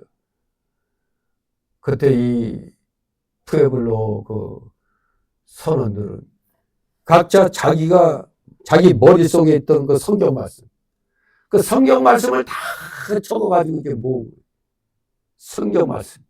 그래서 그 성경 말씀 가지고 이 영적인 외로움과 그 육적인 고통을 이겨냈다고 합니다. 그러니 말씀의 씨앗. 우리에게 이 성경책 뺏을 수 있죠. 독재자가 나타나서 성경책 없애버릴 수 있어요. 그런데 내 머릿속에 들어가 있는 이 성경 말씀은 뺏을 수가 없는 것이죠. 또 며칠 전에 어떤 영화를 하나 봤는데 지구가 이제 멸망했어. 쉽게 말해서. 멸망했는데 뭐 아주 귀한 보물을 갖다 뺏으려고 하는데 알고 봤더니 그 보물이 뭔가 했더니 성경책이야. 근데 막상 그 성경책을 뺏어가지고 이제 그걸 봤더니 뭐야? 속에 내용이 하나도 없는 거야. 그런데 그 성경을 통째로 외운 사람이 있어. 성경을 통째로 외운 사람이 이제 가가지고 모든 거 준비해가지고 태초에 이용에서부터 창세기부터 그 영화지만은 참 뭐 와닿는 게 있더라고. 이 머릿속에 성경을 계시록까지 다 외우는 거야. 그걸 갖다 이제 쫙 이렇게 기록을 하게 하는데 진짜 엄청나더라고요. 성경 66권이니까. 근데 그걸 머릿속에 외워놨다는 거, 그 참 하나님의 특별한 은혜 아니고는 있을 수 없는 일이죠. 아무튼 이렇게 우리가 어떠한 어려움에 처한다 할지라도 말씀이 살아있으면 우리가 살 수가 있는 겁니다. 말씀을 빼앗기면은 우리가 제대로 말씀을 모르면 우리가 세상에서 법을 지킬 때 우리 운전들 많이 운전할 때 여기서 뭐 하면은 교통위반이지 이걸 법을 통해서 알고 있는 거 아니에요. 법이 없다면 아무 데나 그냥 뭐 가도 상관이 없잖아요. 세상에서도 지켜야 할 이 법이 있잖아요. 법대로 해야 사람다운 삶을 살죠. 근데 우리가 말씀을 모른다면 어떻게 하나님 백성으로서의 삶을 살 수가 있겠어요? 누가 뭐라고 그러면 우리는 뭐라고 그래? 말씀 가라사대 하면서 이렇게 나가는 거잖아요. 말씀. 종자를 빼앗긴 농부는 농사를 지을 수 없듯이 우리 기독교인이 말씀을 빼앗긴다면 우리의 구원을 이루어 나갈 수가 없는 것입니다. 그래서 모든 농사는 종자에서부터 시작된다는 겁니다. 모든 농사는 종자에서부터 시작된다. 종자는 각각의 조선 관계를 밝혀주죠. 조상과 손주 그런 관계를 밝혀주죠. 초목의 종자는 초목을 만들어주고 동물의 종자는 동물을 만들어주고 세상 사람의 종자는 세상 사람을 만들어주고 천국 사람의 종자는 천국 사람을 만들어주는 겁니다. 여러분들이 예수 믿고 구원받으니 여러분들의 자녀에게 천국 복음을 얘기 안 할 수가 있어요? 자연스럽게 할 수밖에 없잖아요. 또 임신 중에 예수 믿고 교회 나온다면 그 어미는 말씀 받으면 이게 뱃속에 있는 애기한테까지도 그대로 이게 미치는 거거든요. 그래서 천국 사람의 종자는 이렇게 천국 종자를 만들어줘요. 이름하여 모태신앙이라고도 얘기를 하죠. 그것도 이제 자신앙으로 키워야 모태신앙이 나오지. 뭐 엄마는 열심히 믿었는데 애는 교회 안 다닌다. 이걸 어떻게 태에서부터 분명히 들었을 텐데 이제 그 부모에게 이제 잘못이 있는 거죠. 어떻게든지 모태신앙으로 태어난 아이는 돌아오게 만들어야죠. 왜? 천국 사람의 종자는 천국 사람을 만들어주니까 당연히 내 아이들은 예수 믿어야 정상인 겁니다. 이것은 창세기 1장에 각각 종류대로 번식하라는 하나님의 명령대로 되어지는 겁니다. 이 세상 이치가 다 하나님 말씀대로 이루어져 가고 있는 겁니다. 그러므로 종자 선택을 바로 하고 천국 종자를 기준이 하나 잘 보존해야 되는 겁니다. 우리가 이 말씀이 너무너무 귀하기 때문에 이 말씀을 지키려고 목숨까지 내던지는 그런 일들이 있는 거 아닙니까? 나는 죽일 수 있어도 내 영은 못 죽인다. 이거 아닙니까? 그래서 순교하는 거 아닙니까? 어떻게든 이 기독교, 이 복음, 이 말씀을 잘 보존해 나가야 됩니다. 천국 종자인 이 하나님의 말씀이 본인의 심신의 신앙행위를 먹고 자라난 것이 그게 바로 천국의 사람입니다. 우리가 날마다 하나님 말씀 먹으면서 들으면서 실천하면서 이렇게 오늘 이 자리에 있는 것, 이 자체가 바로 여러분은 천국 사람, 천국 백성이 됐다는, 하나님 자녀가 됐다는 증거이기도 한 것입니다. 이게 바로 지금 성화구원을 이루고 있는 현실인 것입니다. 천국 종자인 하나님의 말씀은 첫째로 표면은 하나님 말씀이요, 이면은 하나님의 약속 계약이며 그 결과는 부활, 천국, 즉 영생인 것입니다. 이렇게 천국 종자가 되는 이 하나님 말씀, 표면은 하나님 말씀이요, 이면은 하나님의 약속 계약, 그 결과는 부활, 천국, 영생이다. 이것을 우리가 늘 마음에 새기고 있어요. 여호와 하나님, 여호와란 말 약속대로 지키시는 분이란 뜻입니다. 또 스스로 계신 분이란 뜻도 있고 약속대로 성취하시는 하나님이란 그 뜻이 있어요. 여호와 하나님, 하나님의 약속 계약. 그러므로 인하여 우리는 부활 천국을 고대하면서 영원한 생명, 영생을 우리는 바라보고 사는 겁니다. 자, 이렇게 종자 천국에서 성공해야 되는데, 첫 번째가 아까 모든 농사는 종자에서부터 시작된다는 사실을 명심해야 된다고 했어요. 이제 두 번째는 길가밭이 왜 실패했느냐, 이걸 알아야 되죠. 길가밭은 세 가지 병 때문에 성화천국에서 실패했습니다. 세 가지 병. 우리에게 또 이런 병이 있는가 살펴야 됩니다. 즉, 무슨 병이냐? 왜 길가밭이 성화천국에서 실패했느냐 이겁니다. 첫 번째, 지식이 잘못된 지식병 때문에 그랬어요. 두 번째는 사욕이 중심이 된 욕심병. 지식병 플러스 욕심병, 여기에 플러스 마음이 어두워진 흑암병 때문에 성화천국에서 실패했다 이겁니다. 오늘날 믿음 생활하다가 교회를 떠난 사람들, 이것 때문에 실패한 겁니다. 지식이 잘못된 지식병과 사욕이 중심이 된 욕심병 때문에, 그리고 마음이 어두워진 흑암병 때문에 성화천국에서 실패한 겁니다. 그럼 지식이 잘못된 이 지식병, 이 첫 번째, 이 지식병이 든 마음은 어떤 마음이냐 이겁니다.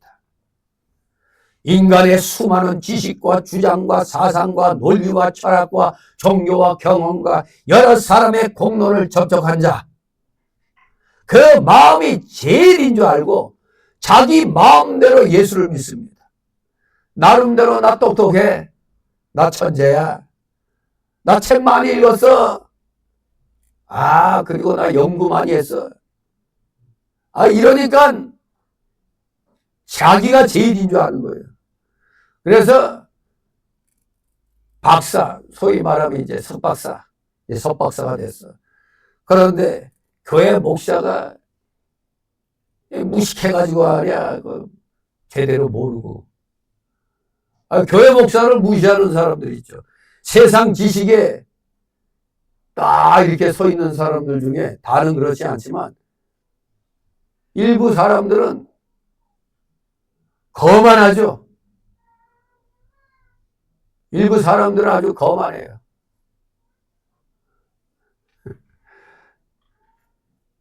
자기가 석박사 정도 되고 돈도 많아, 권력도 있어, 그러면 교회를 우습게 여기는 사람들이 있습니다. 그건 잘못된 사람들이죠.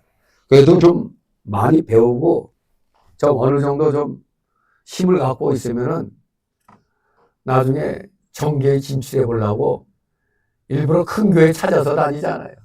큰 교회 찾아서 좀 표수를 늘리려고 하잖아요. 한마디로 이런 사람들은 다 내가 복음이죠, 내가 복음. 자기 믿음대로, 자기 마음대로 예수 믿기 때문에 소위 말하는 내가 복음, 자율적인 신앙입니다. 자율적 신앙. 이런 내가 복음은 한마디로 마귀와 죄악으로 다져진 마음입니다. 지식병이 든 길바닥 마음 상태 그대로는 하나님의 영생하시는 이 생명의 말씀이 절대로 들어가지 않습니다. 이 길바닥 마음 상태, 이 진정한 하나님 말씀을 받아들이질 않아. 자기 지식으로 계산을 해. 자기 지식으로 플러스 마이너스 하면서 이거 목사가 이제 무식해가지고 말이야. 이런 식으로 이제 하는 거죠. 이제 오늘날 목사들도 그래서 생각을 많이 해야 돼요. 목사들도 공부할 수 있는 만큼 최대한 또 해야 돼요. 왜? 세상 사람들이 세상 지식으로 충만해 있기 때문에 이왕이면 그 세상 사람들 보다 못하면 안 되는 거예요. 세상 사람들이 배운 만큼은 목사들도 배우고, 아니, 그 이상으로 배우고, 그래서 저는 너 대학교 안 가고 신학교 한다면 먼저 대학교 가라고 그러죠.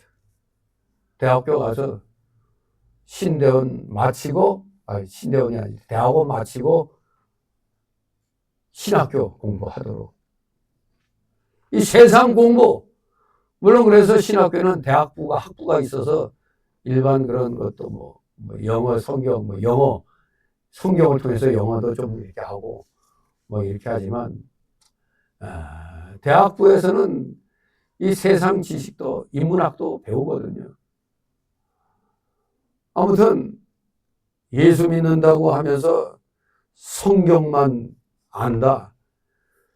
성경을 배우면 세상 지식을 또 공부하게 돼 있어요. 세상 지식을 또 바로 알아야 이 성경의 귀한 말씀은, 이 성경은 형이 상하게, 세상 지식은 형이 하악입니다. 그러니 형이 상학적인 이런 말씀들을 제대로 깨달으려면 이 형이 하악적인 데에서 이 내용들도 알아야 돼. 지식이 있어야 돼. 세상 지식이 없이는 하나님 말씀 이걸 어떻게 다 알아?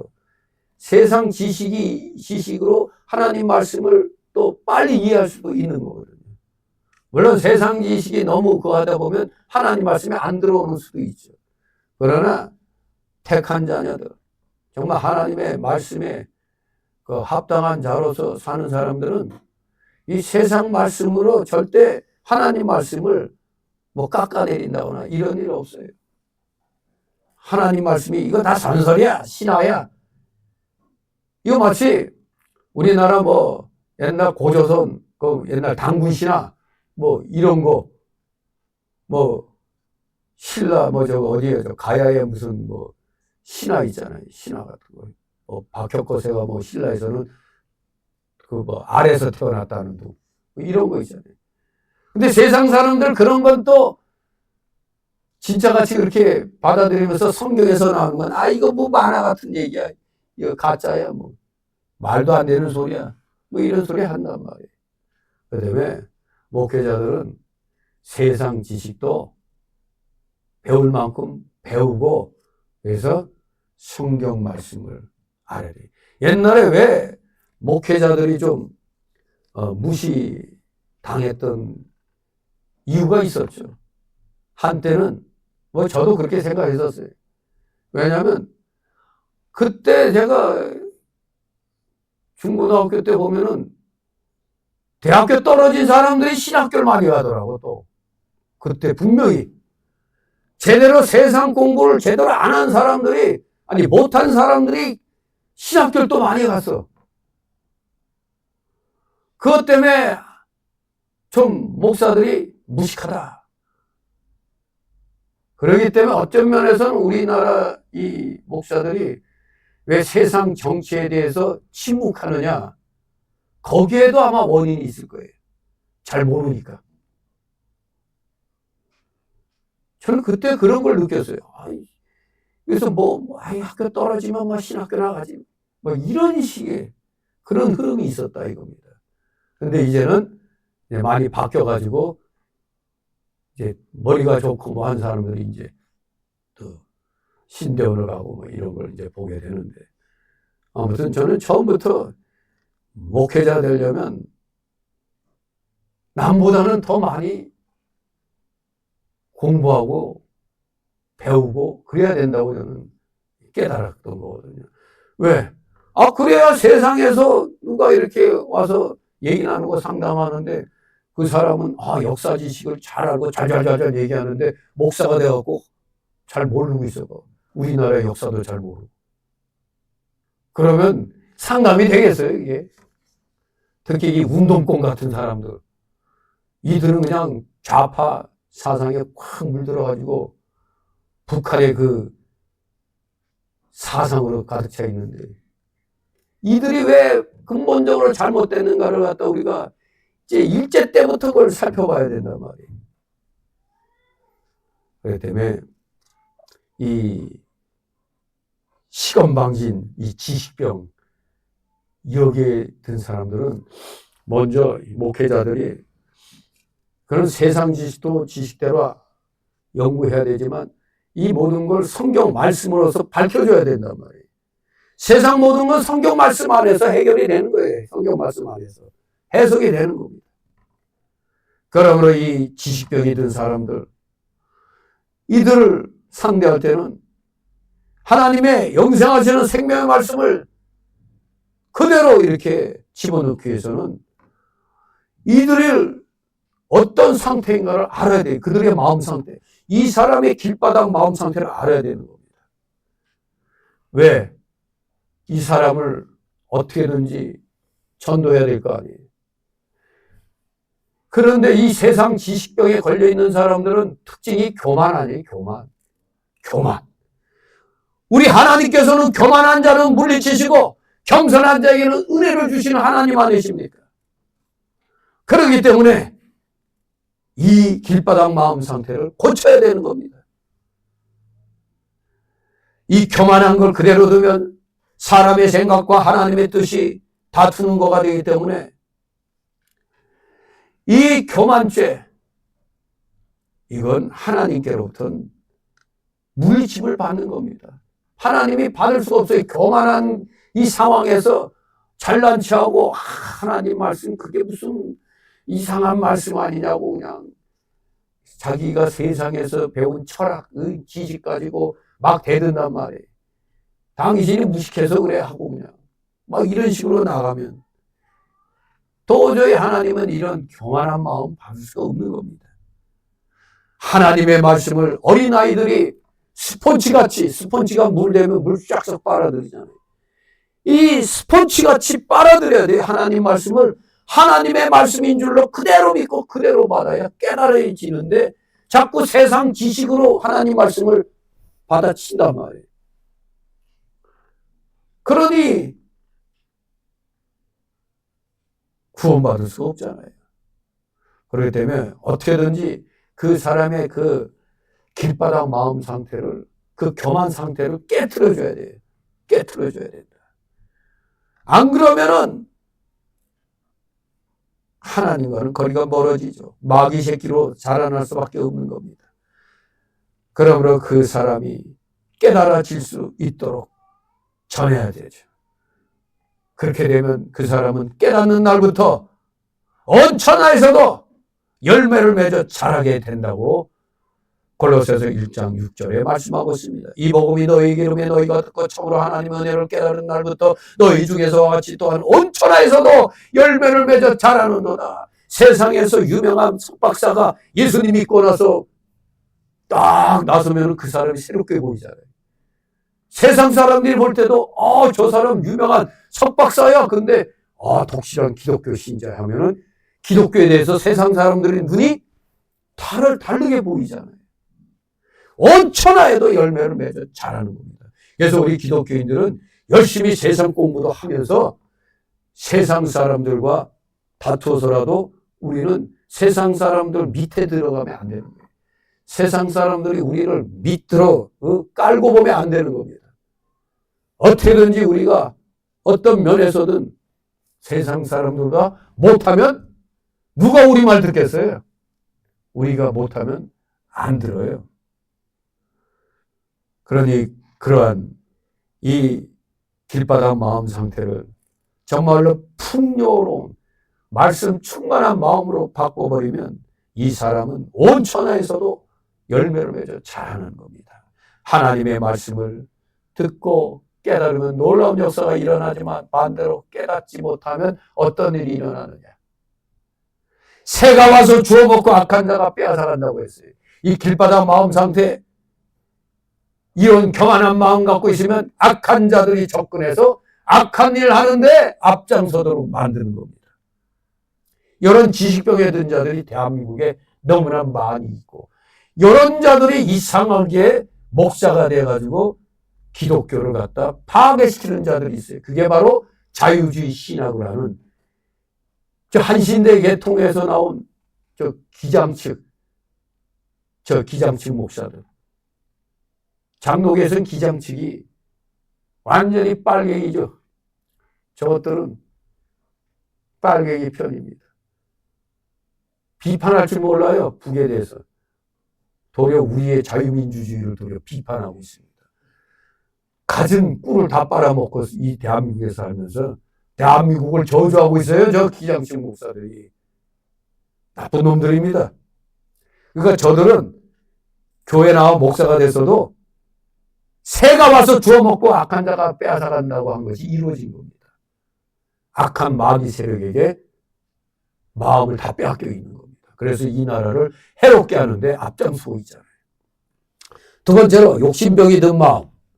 여러분들은 욕심병이 들었나 안 들었나 살피시 바랍니다. 욕심병이 든 마음은 어떤 마음이냐? 욕심병은 본인의 사욕과 명예욕과 물욕 등 세상 것만 소중히 하는 마음과 육의 것만 크게 하는 허욕으로 다져진 마음이 욕심병입니다. 이런 마음은 콘크리트 바닥처럼 굳어진 마음이라서 하나님 말씀은 안 들어가요. 이런 마음을 회개하지 않으면 하나님의 보배로운 말씀이 귀에 당기지 않습니다. 이 욕심병을 고쳐야 하나님의 도리의 말씀이 깨달아집니다. 야고보서 1장 15절에 욕심이 잉태한 즉 죄를 낳고 죄가 장성한 즉 사망을 낳는다고 했습니다. 잉태는 선악간에 속에 담기는 것이요, 출생은 그것이 자라서 노출된 결과입니다. 선악이 속에 담기면 잉태고, 그 선악이 자라서 노출된 결과는 출생으로 보는 겁니다. 사욕을 버리고 공욕을 가져야 하나님의 말씀이 깨달아지는 겁니다. 사욕은, 이 사리사욕은 내 자신만 좋게 하려는 잘못된 생각입니다. 그러나 공적인 욕심은 하나님께 유익이 되고 내 자신에게도 유익이 되고 이웃에게도 유익이 되는 잘된 생각이 공적인 욕심입니다. 우리는 사적인 욕심은 버리고 공적인 욕심을 가져야 돼요. 서로가 다 같이 잘 되는 방향으로 우리가 욕심을 가져야 됩니다.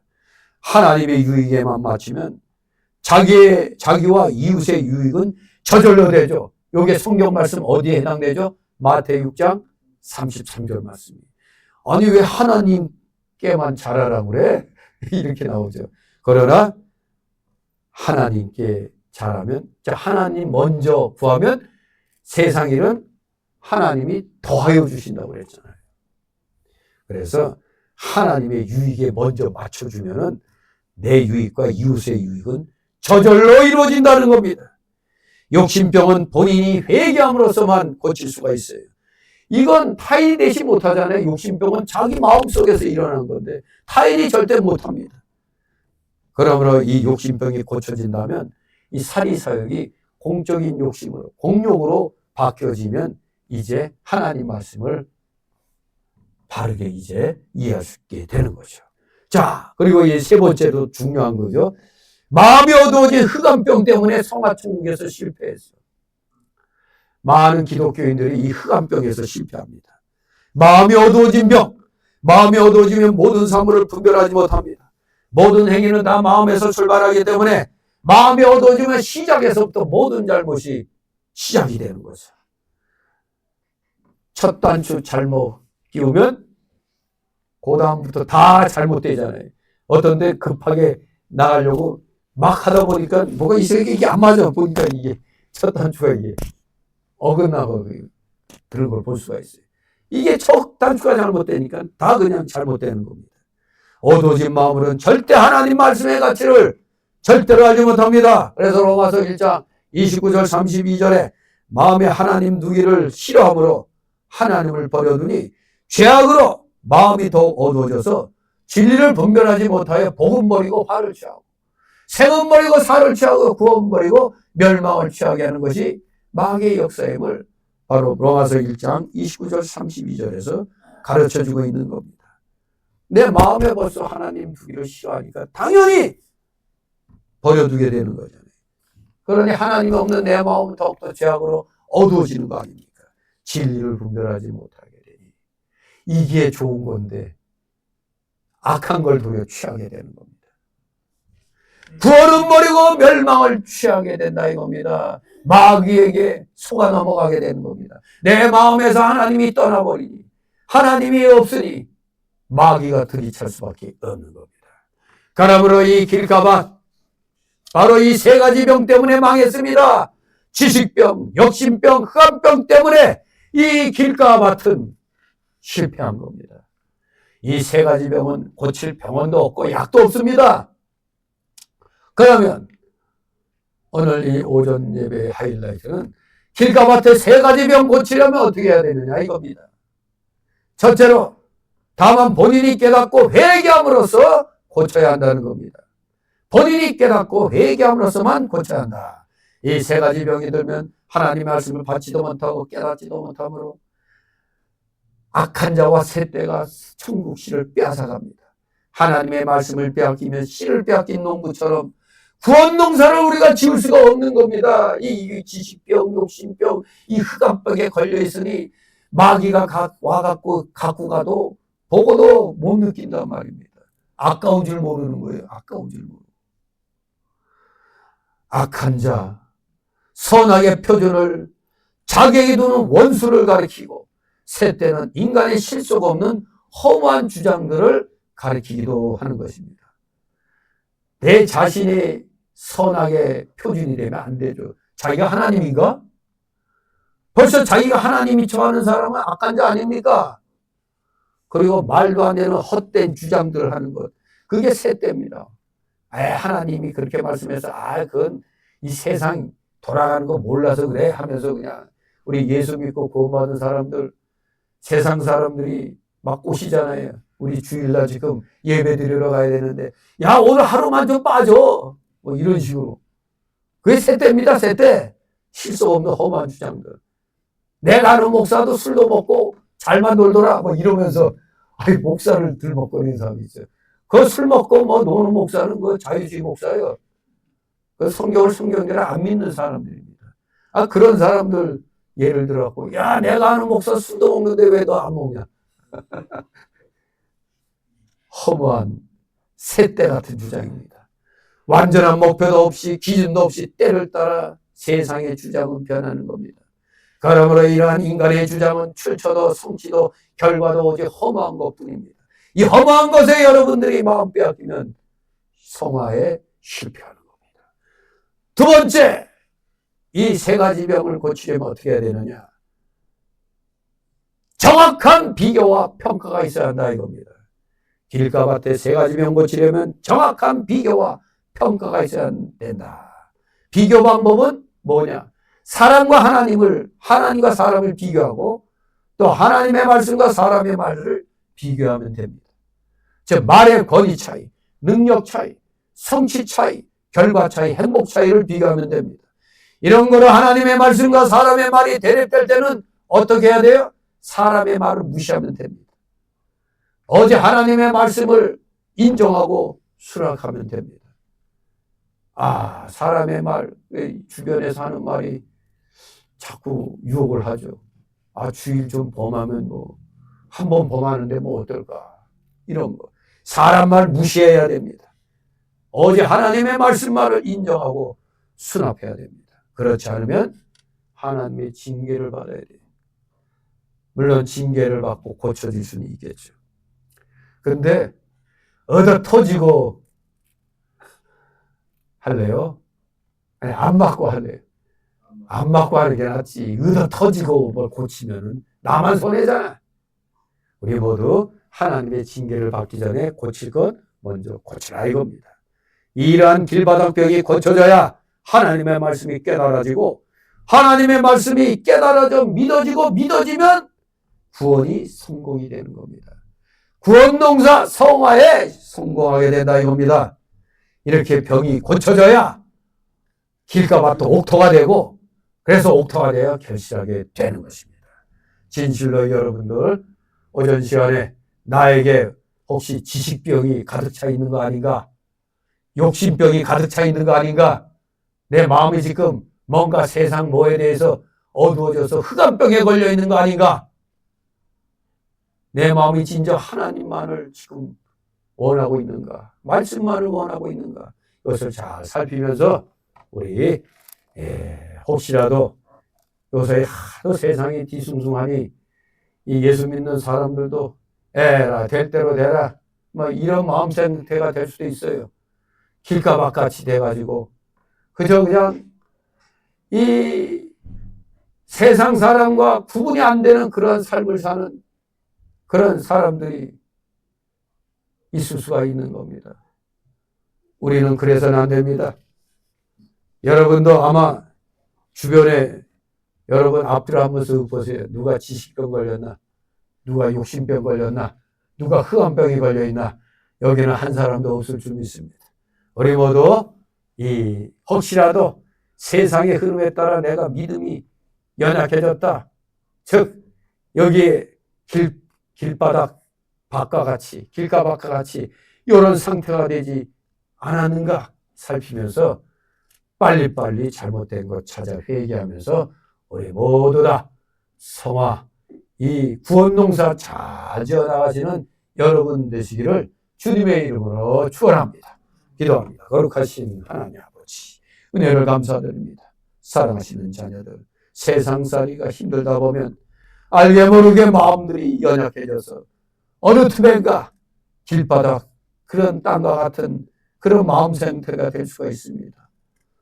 어떤 때는 세상 지식으로, 어떤 때는 내 사리사욕으로, 어떤 때는 그저 하나님이 원망스럽고 하여서 마음에서 하나님이 떠난 것 같은 이 어둠의 흑암병에 걸려서 고민할 때가 있습니다.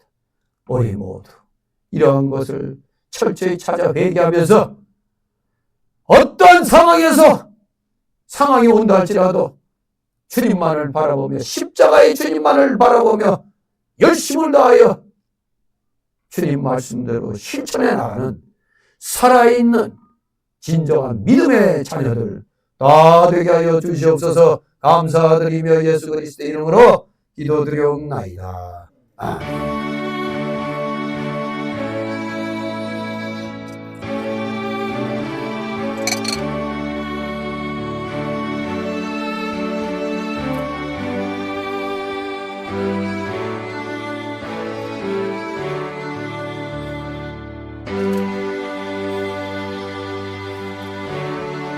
다같이 찬송가 377장 하나님 앞에 올립니다. 377장 377장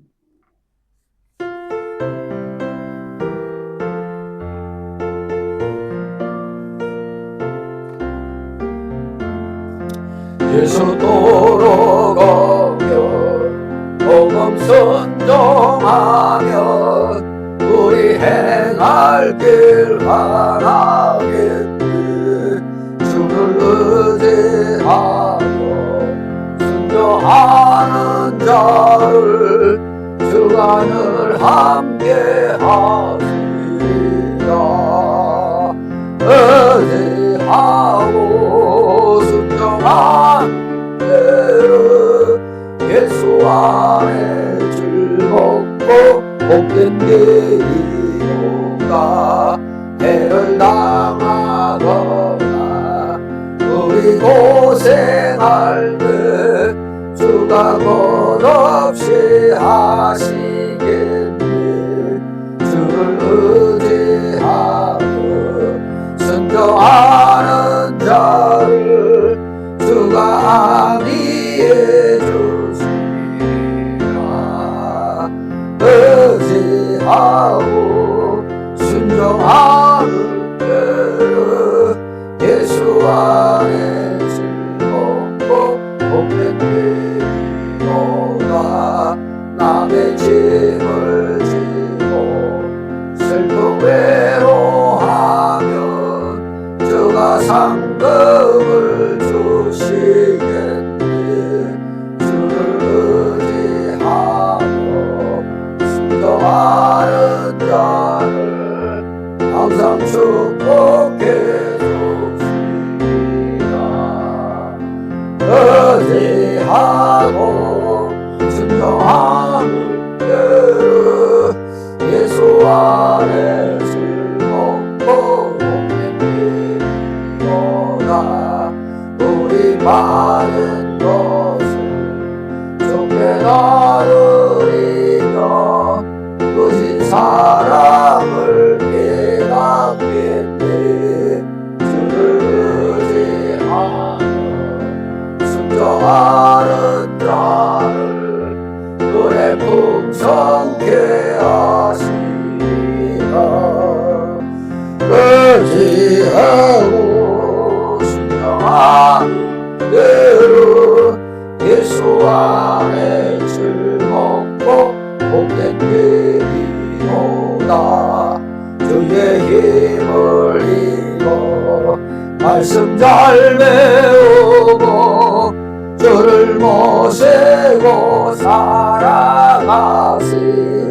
주를 의지하며 항상 순종하면 주가 사랑해 주시리라. 의지하고 순종하는 대로 예수 안에 즐겁고 복된 길이로다. 아멘.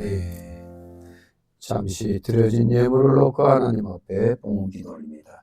사랑과 은혜가 풍성하신 거룩하신 하나님 아버지, 오늘도 변함없는 충성심으로 사랑하시는 자녀들 하나님께서 허락하여 주신 세상 그 환경 속에서 열심을 다하여 일어난 그 열매들 중에 또 10의 1조를 구별케 하여 주시고 또 주일 예물 구별케 하여 주시고 각종 명목의 감사 예물들, 찬양 예물, 건축 예물, 목회자를 위한 예물, 또 이렇게 TV 예물들 이렇게 마음껏 주의 영광을 위하여 드린 이 손길들이 싸우니 아버지 이들을 기억하여 주시옵소서. 한 사람 한 사람 기억하여 주셔서 하늘의 신령한 목과 땅 위의 기름진 목이 오병의 이적처럼 우리 모든 각 가정과 생업 위에 임하게 하여 주시옵소서. 감사드립니다. 절대로 우리 주의 자녀들 물질로 고통당하는 일이 없도록 잠시 어려움이 있다 할지라도 반드시 믿음으로 말씀으로 이겨냄으로 말미암아 마침내 하나님께로부터 하늘 창고문을 열 수 있는 열쇠를 받아 마음껏 주의 영광을 위하여 물질을 사용할 수 있는 진정한 믿음의 실력자, 말씀의 실력자, 물질의 실력자들 다 되게 하여 주시옵소서. 드려진 예물 몸된 교회를 위하여 잘 사용될 수 있도록 은혜로 충만케 하여 주시옵소서. 감사드리며 예수 그리스도의 이름으로 기도드리옵나이다. 아멘.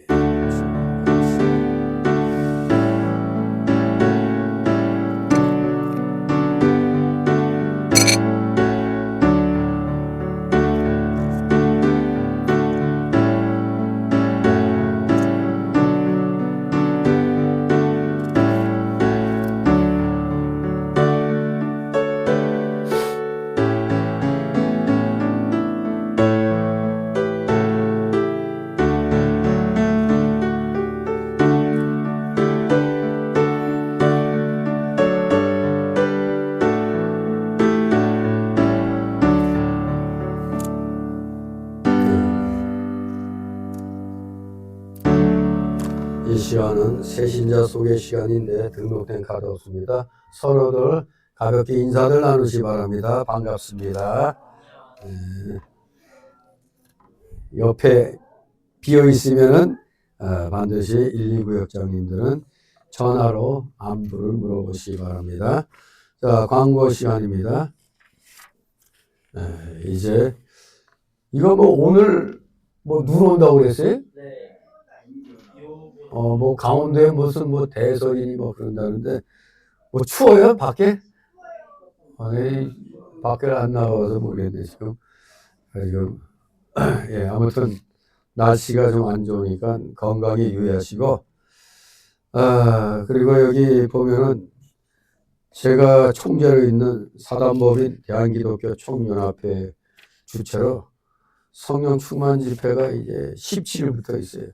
안쪽에, 주보 안쪽에 보면 집회 일정이 이렇게 대한민국 복음화 협의회에서 3월 17일에서 20일까지 있는데 저는 시간이 화요일 날 18일 날 오후 8시에 있습니다. 제가 또 여기 1시간 맡아서 또 이제 집회를 하게 되는데 아무튼 잘 제가 갔다 올 수 있도록 기도해 주시기 바랍니다. 충남 공주에 있어요. 공주시. 여기까지 또 가야 되고 다음 주는 또 대기총 또 모임이 전주에서 있어요.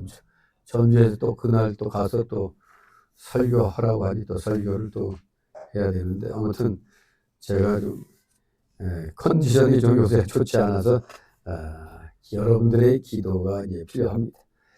자, 이렇게 우리 광고 말씀 마치고 그리고 이제 대통령 탄핵 문제로 온 나라가 지금 뒤숭숭하죠. 이제 탄핵이 분명히 이제 각하 또는 기각이 될 텐데 아무튼 그 20일 날 한덕수 총리가 먼저 그게 기각되고 나서 대통령이 돼야 이게 순서에 맞게 되죠. 근데 요놈들이 아주 같이 해버리려고 이것들이 머리 쓰고 있어요. 왜냐하면 한덕수 총리를 기각시키면은 누구야? 지금 권한대행이 임명한 그 재판관들 2명이 그게 또 문제가 되죠. 이게 한덕수가 잘못이 없다 이걸로 이제 돼버리면 하여간 그래서 저것들이 문제가 좀 커질 것 같으니까 지금 고심에 고심을 한다고 그래요 지금. 아무튼 이제 우리 애국 국민들이 들고 일어났기 때문에 10대부터 그냥 또 일어났으니까 이 나라에는 희망이 생겼습니다. 그동안에 어둠의 그림자가 짙게 들여왔었는데 마침내 저도 10년 전부터 외치던 것이 지금 이제 사람들이 깨닫는 거 보니까 이제서야 이제 저도 보람을 느끼는데 그동안엔 저도 그냥 한 좋은 소리 많이 들었어요. 구구라는 소리도 듣고 목사가 쓸데없이 말이야 교회에서 그런 얘기 한다는 등 내가 엄청나게 욕도 많이 먹었습니다만 아무튼 불의가 법이 되면 시민의 저항은 의무라는 것을 우리 기독교인이 누구보다도 알아야 돼요. 왜? 하나님의 공의를 여러분들은 실천할 의무가 있기 때문에 그렇습니다. 하나님의 공의를 여러분들이 실천해 나가는데 최선을 다하시 바랍니다. 우리 다 같이 일어나셔서 62장 찬송 부르고 축도로 마칩니다. 62장.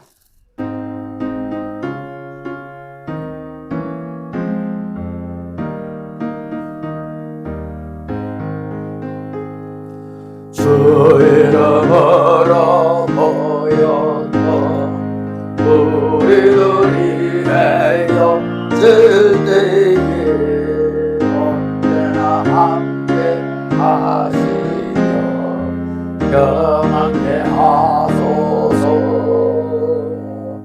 아멘. 영원한 지옥 사망 형벌로부터 영생복락의 무궁천국으로 우리를 구원하여 주신 우리 구주 예수 그리스도의 크신 은혜와 하나님 아버지의 극진하신 사랑하심과 성령님의 감동 감화교통 충만 내주 역사하심이 여기 머리 숙인 모든 무리들 머리 위에와 각 가정 위에 하는 생업 위에 하는 학업 위에 이 나라 모든 우리 국민들 위에 이 나라 모든 올바른 교회들 위에 이제부터 영원토록 함께 있을지어다. 아멘. 아멘.